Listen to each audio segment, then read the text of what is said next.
Hey, future millionaires! Welcome back to the Accounting Intelligence channel. In this video, we're gonna go over the accounting equation. Now, if you've never taken an accounting class before, or maybe you have, and it has been a while since you've reviewed this, don't worry!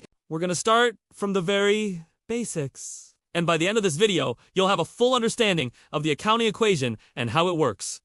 So let's get right into it. So the accounting equation is assets equals liabilities plus equity. Pretty simple, right? So basically, what this equation is saying is that everything on the left side equals everything on the right side. Let's go through each one of these.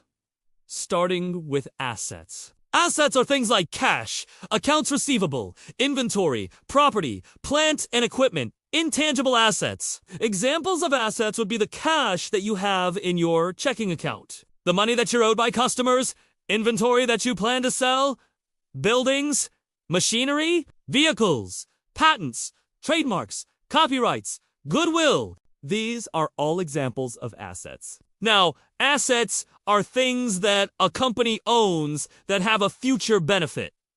What does that mean? That means that assets are something that the company can use to generate revenue. For example, if you're a personal trainer, your time is an asset because you can use your time to train people and charge them a fee, right? So assets are things that a company owns that have a future benefit.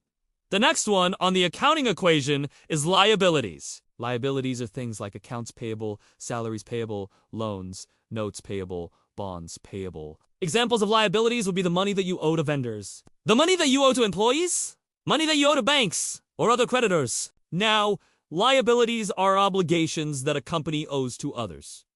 They're the opposite of assets. The third and final component of the accounting equation is equity. Equity is the owner's investment in the company. It's the money that they put in to start the business. In addition, it's the retained earnings of the company. What does that mean? Retained earnings are the profits that the company has earned but not yet distributed to the owners. So retained earnings is like the company's savings account. For example, let's say you start a business with $10,000 of your own money.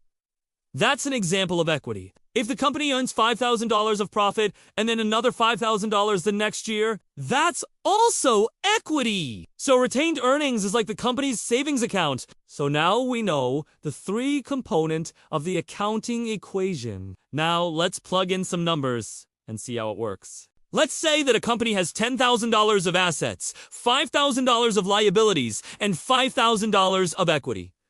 Does that make sense? Now, here's another example. Let's say that a company has $20,000 of assets and $10,000 of liabilities. How much equity does this company have? Well, we can use the accounting equation to solve for equity. So we're going to take the total assets, which is 20,000, subtract liabilities, which is 10,000, and that equals 10,000 of equity. So hopefully this was helpful in giving you a basic understanding of the accounting equation. If you're interested in learning more about accounting and taking your skills to the next level, we have some amazing courses available. The link for those courses is provided below.